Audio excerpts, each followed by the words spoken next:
Dans le surtout d'Éric Zemmour, moi, ce qui m'a intéressé, c'est qu'il rappelle simplement que la France, c'est le fil rouge de toute notre histoire, en fait, de tout ce qui nous a précédés, de tout ce qu'on voudrait poursuivre, qu'il y ait une république ou pas. Donc, en fait, je vais prendre les deux termes séparément. D'abord, la France.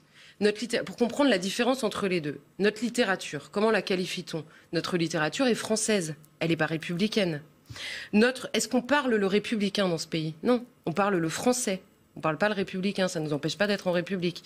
Est-ce que notre mode sur les défilés, dans les défilés, est-ce qu'elle est républicaine? Non, elle est française. Est-ce que notre gastronomie est qualifiée de républicaine à travers le monde? Non, évidemment, elle est française. Est-ce qu'un clocher au sommet d'une colline, est-ce que c'est l'image d'Épinal d'un paysage républicain? Non. C'est un paysage français. Voilà la différence entre les deux. On comprend bien ce qu'il y a de concret, ce qu'il y a de charnel en nous, et français. En revanche, est-ce que sous Napoléon, est-ce que nous étions en France? Oui, et pourtant il n'y avait pas de République. Est-ce que sous Louis XIV, nous étions en France? Oui, il n'y avait pas de République. Donc on voit bien que ce n'est pas la même chose. Et à l'inverse, les valeurs de la République qui sont invoquées en permanence pour dire, en gros, les valeurs de la République, c'est quand on est gentil. Et les valeurs et les gens qui sortent de l'arc républicain, pour reprendre les mots de Gérald Darmanin, c'est quand on est méchant.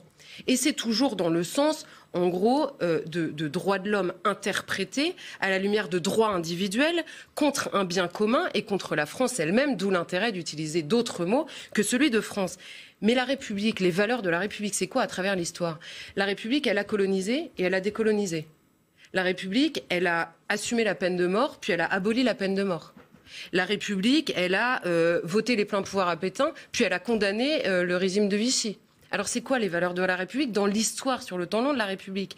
C'est bien les valeurs ou les principes qui étaient ceux des hommes qui étaient à la tête d'un régime certes, mais à la tête aussi d'un pays à travers. Et quand on nous dit les valeurs de la République, c'est l'état de droit, comme s'il n'avait jamais changé sous la République elle-même, il a évidemment changé en permanence. Quand on nous dit être républicain, c'est être, je vais prendre 3 exemples, être pour l'avortement, contre la peine de mort et pour le mariage pour tous.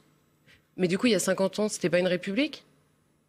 Donc, qu'est-ce que ça veut dire, les valeurs de la République? Puisqu'elles évoluent en permanence et elles fluctuent selon les époques et notre rapport à la fois au monde, à l'évolution de ce qu'est l'homme, de ce qu'est une société et de ce qu'est même ce que nous voulons faire ensemble de la société.